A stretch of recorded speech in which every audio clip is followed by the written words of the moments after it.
soy Rodrigo Barrera, dirijo una empresa que se llama Hammock.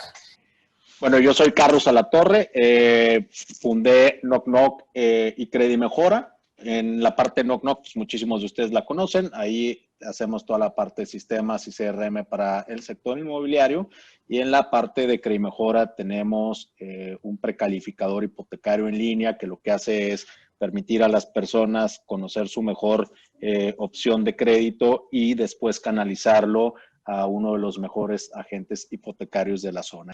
Crecemos nosotros, creemos muchísimo en el crecimiento a través de las alianzas. Tenemos más de 200 brokers hipotecarios, en donde solamente el 10% cuelgan de nuestra oficina y el resto son aliados nuestros, ¿no? Y donde vamos generando evaluaciones de servicio para poder ir identificando quiénes son los mejores a través de las recomendaciones de los propios usuarios y poder ir brindando cada vez un mejor servicio en el sector hipotecario.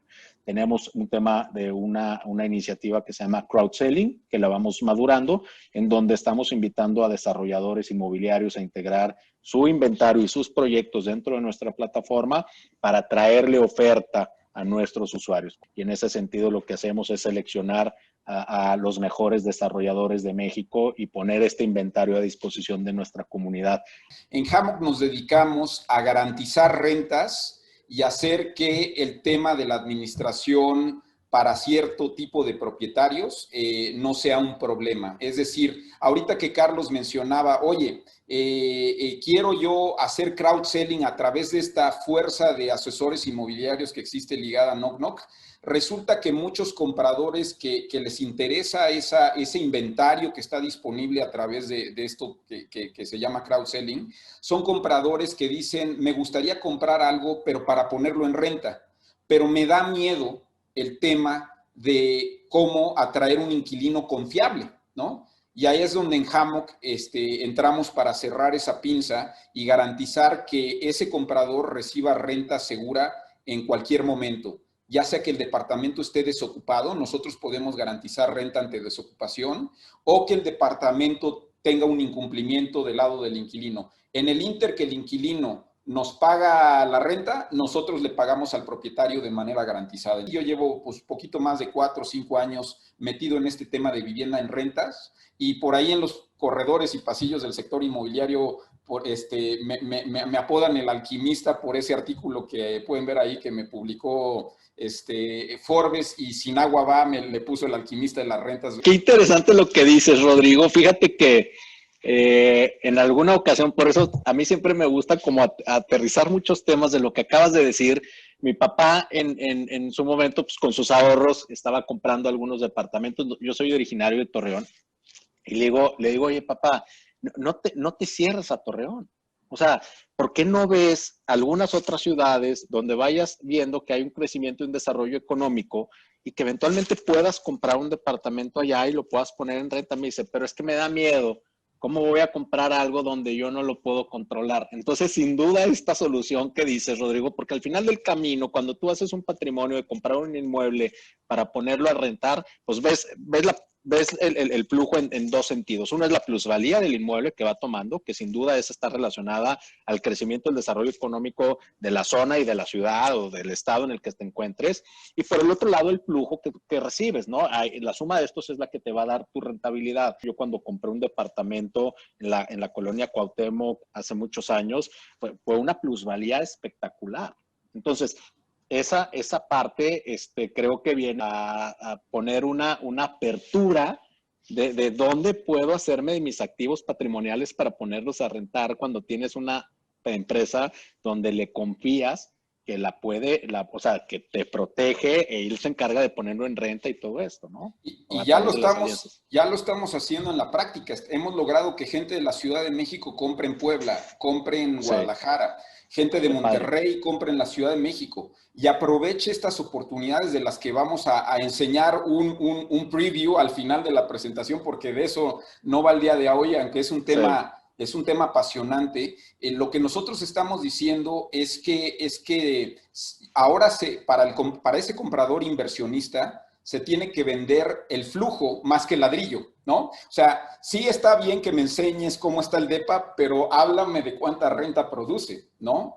Y entonces, vender flujos no es lo mismo que vender ladrillos. Y en ese caso, también como asesor inmobiliario hay que estar capacitado para decir las cosas que hay que decir y enseñar las cosas que hay que enseñar a un cliente que lo que quiere oír es retorno sobre inversión, es renta, cuánto me da de renta, cuánto me da de plusvalía. Pero el tema de comprar a la distancia, ya tenemos una solución. Fíjate, siempre yo he pensado que las soluciones vienen a atender problemas y fricciones, ¿no? El hecho de poder comercializar un inmueble o poder rentar un inmueble es tortuoso.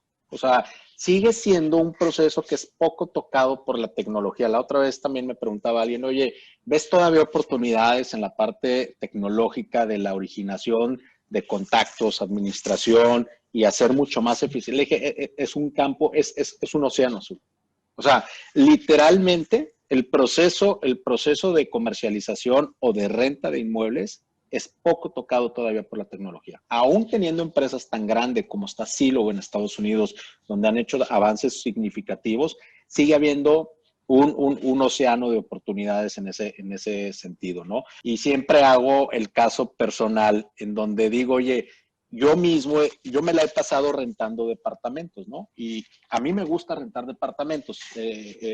¿Por qué? Porque me da cierta flexibilidad y ahorita más, por ejemplo, con el COVID, que si estoy viviendo en Monterrey y sabemos que el home office llegó para quedarse, pues puedo evaluar irme un año a Mérida a experimentar, a ver cómo me va rentando un departamento. Y siempre me pasa lo mismo, Rodrigo. O sea, te juro, soy la persona más puntual en el pago de mis rentas. Yo pago, de hecho, si mi contrato dice que tengo los siguientes 5 días para pagar mi renta, yo lo pago 10 días antes de que venza el vencimiento de la renta. Y digo, oye, tengo toda mi vida pagando renta y toda mi vida es porque yo me salía desde los 18 años de mi casa. Entonces, literalmente, tengo más de la mitad de mi vida pagando rentas. Le digo, ¿y no hay alguna forma de que se pueda reconocer de que soy un pagador puntual y no tenga que pasar por este proceso tan tortuoso en donde me dicen, oye, tienes que tener una banca, tienes que tener una garantía? Entonces, yo siempre me volteo con alguien que trabaje dentro de la empresa y le digo, oye, no me echas la mano para poner tu garantía y que me firme alguno de tus familiares como aval para que me puedan rentar un departamento. Entonces dices, oye, no hace sentido. O sea, ¿cómo podemos hacer al final del camino reconocer la buena reputación de las personas en temas de calidad de crédito y que sabes que son pagadores puntuales para que le vayas haciendo más ligero el proceso de rentar? Mi suegro, siendo una persona que no hacía banca por internet, o sea, él seguía haciendo cheques, seguía yendo a pagar sus servicios, seguía haciendo muchas cosas y literalmente veía el tema de hacer banca por internet como no, o sea, yo eso no le hago y no le voy a hacer. Pero cuando ves que vas a poner en riesgo tu vida por ir a pararte a una sucursal, vas a aprender a hacer banca por internet. Entonces, los resultados están ahí, ¿no? El crecimiento que se dio, por ejemplo, en el consumo de comercio electrónico de los últimos 10 años versus el crecimiento que se dio en las últimas 4 semanas fue exactamente igual. O sea, el comercio electrónico, la adopción de comercio electrónico se duplicó de lo que venía creciendo en los últimos 10 años, creció lo mismo en los últimos 2 meses. Nos pasó un caso de Credimejora donde había un cliente que ya tenía su hipoteca autorizada con BBVA y BBVA es el único banco que no trabaja a través de intermediarios hipotecarios. Y le decimos, oye, ¿ustedes nos pueden ayudar a tramitar mi hipoteca con BBVA? Y le digo, desafortunadamente, le comentó el cliente, no podemos, el ejecutivo, no podemos ayudarte con ese banco porque no tenemos un acuerdo con ese banco. Pues cámbiame de banco. O sea, ¿qué otro banco me ofreces? O sea, ya el cliente ya no quería ir a la sucursal. Quería un servicio remoto de calidad que le permitiera acceder a una hipoteca para poder comprar el inmueble. México es uno de los países con más oportunidad de temprana adopción en temas de comercio electrónico y de servicios financieros. Digo, hablando de la bancarización de la población, que también ahí hay una oportunidad importante por la economía informal en la que vivimos. El crecimiento que se dio en comercio electrónico de los últimos 10 años es exactamente el mismo crecimiento el que se dio en las últimas 8 semanas, en los últimos 2 meses. Ya. Entonces, se aceleró de forma pronunciada. Para mí, PropTech, el término PropTech es el vínculo del sector inmobiliario con el tecnológico. PropTech puede venir desde toda la parte de la tecnología para la construcción de un proyecto, hasta la parte de la comercialización, hasta la parte de la administración y hasta la parte de la vida del día a día. O sea, todas las aristas tecnológicas que van atendiendo o mejorando las experiencias relacionadas con el sector inmobiliario. Y ahí adelante tú tienes un chorro de todas estas aristas, cómo van siendo tocadas por el sector tecnológico, ¿no? Estaba platicando la otra vez con 2 colaboradores que tenemos en Acapulco, o sea, usuarios de nuestra plataforma, porque un amigo mío me buscó precisamente porque estaba buscando un departamento en Acapulco y siempre me asocian con el sector inmobiliario y lo que hago es, pues, se lo canalizo a uno de nuestros usuarios en la plataforma y me dice, oye, Carlos, ¿hasta cuándo ves este dinamismo en Acapulco? Y coincidentemente, el mismo dinamismo está sucediendo en Playa del Carmen y coincidentemente el mismo dinamismo está sucediendo en Mérida y coincidentemente seguramente en algunas provincias donde la gente dice, oye, ¿qué hago encerrado en la Ciudad de México?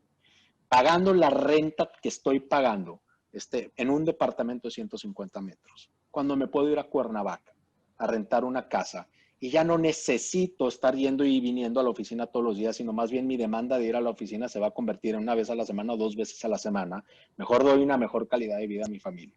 Entonces, ese tipo de cosas va a empezar a traer impactos también en los niveles de concentración urbanas en las ciudades, o sea, o de concentraciones urbanas y empezar a tomar algunos crecimientos en otras. Y esto lo digo porque también las estrategias de comercialización futuras van a cambiar. O sea, no necesariamente la persona que vive, que estás promoviendo un desarrollo en Mérida, pues puedes tener un potencial comprador en Querétaro, en Ciudad de México y en Monterrey, ¿no? Entonces, vienen cambios bien interesantes. El tema de la ventanilla digital es un tema que a mí me gusta mucho, Rodrigo, porque en Estados Unidos es un mercado racional. Y un mercado racional es esa persona en el proceso donde primero consulta cuánto es lo que el banco le va a prestar. De hecho, si tú hablas a un agente inmobiliario en Estados Unidos y le hablas para preguntarle por un inmueble, lo que primero que te dice es cómo me vas a comprar o cómo planeas comprar el inmueble. ¿De contado o con crédito? Y si tú le dices con crédito, la segunda pregunta que te hace es, ¿estás precalificado? Y si le dices, no, es como, ve y precalifícate, no me hagas perder No me has tiempo. perdido mi tiempo, sí, sí, sí. O sea, entonces es un proceso muy eficiente, Rodrigo.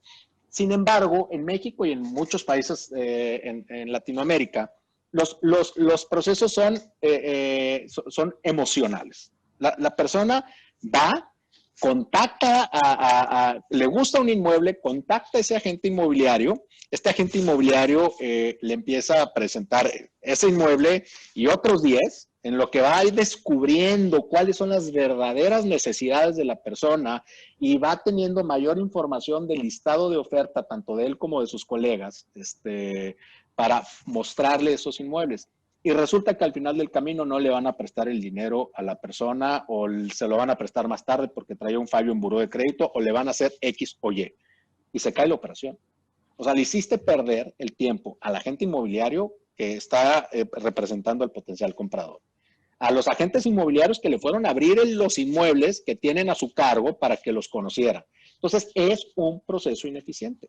Entonces, las ventanillas, el generar procesos racionales, va a ser también que los potenciales clientes los empiezan a generar los propios bancos con las ventanillas digitales.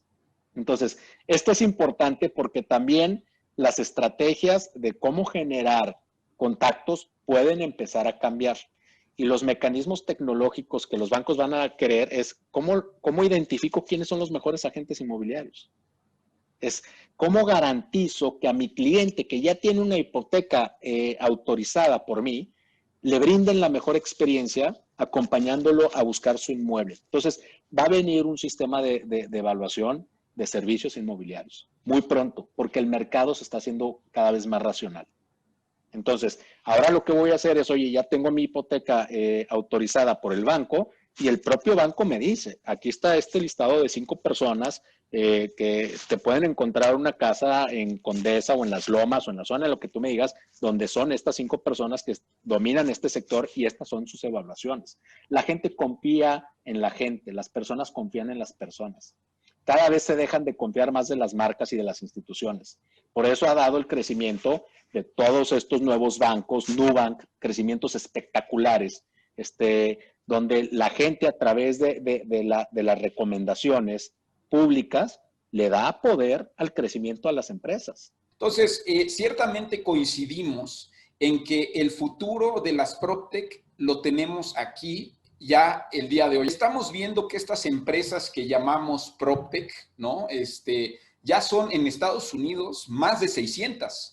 Empresas que se dedican a muchos temas, a mejorar los procesos de construcción con tecnología, a administrar propiedades, a promover propiedades, a hacerles marketing, a resolver el tema del showing, ¿no? Virtual, ¿no? Que hay un esquema medio interesante porque, a ver, un cliente, un interesado puede ir a una propiedad sin que el asesor esté físicamente ahí, pero el asesor le puede guiar de manera remota. O la persona, a través de un sitio inmobiliario, puede hacer un recorrido virtual, ¿no? Entonces, puede haber unas mezclas bien interesantes, ¿no? De si quieres ir o no quieres ir, pero no tiene que haber una coincidencia ya presencial. Yo creo que México es potencia en Latinoamérica en la innovación tecnológica de las finanzas y del sector inmobiliario. Sí podemos nosotros claramente ser esa potencia y estamos muy, muy bien alineados. Lo único que hace falta es que fluya el capital. Sí, y lo que habla también, Rodrigo, es un poco de lo que decíamos al inicio. O sea, es un sector muy grande. O sea, nada más en el sector, por ejemplo, de comercialización y de originación. Es un sector que en la parte de comisiones hipotecarias al año es un sector que vale más de 2.500 millones. Y seguro post-COVID, los ganadores del sector van a ser los intermediarios hipotecarios, porque la gente no quiere pisar la sucursal. La perdedora va a ser la sucursal del banco. Entonces, si antes del COVID el 55% de los créditos hipotecarios eran colocados por brokers hipotecarios y el resto era colocado por las fuerzas internas de los bancos y de las sucursales, esa balanza va a crecer todavía a favor. Va a haber, la colocación se va a hacer más a través de los brokers hipotecarios. ¿Por qué? Porque la gente no quiere ir a la sucursal. Un mercado extraordinariamente grande, 2.500 millones de pesos al año en la parte de brokeraje hipotecario y por el otro lado más de 20,000 millones de pesos en la parte del brokeraje inmobiliario. O sea, es mucha lana la que se está moviendo. Poca tecnología, chavos muy talentosos, bien preparados, confiables y ahí vienen. O sea, se están juntando muchas cosas. Por eso, cuando a mí a veces me dicen, oye, Carlos, ¿tú cómo ves el sector inmobiliario hacia el futuro en la parte de comercialización? Digo, yo creo que una persona va a poder elegir y comprar un inmueble en un solo día. Digo, eso no me cabe la menor duda. La gente está trabajando para allá.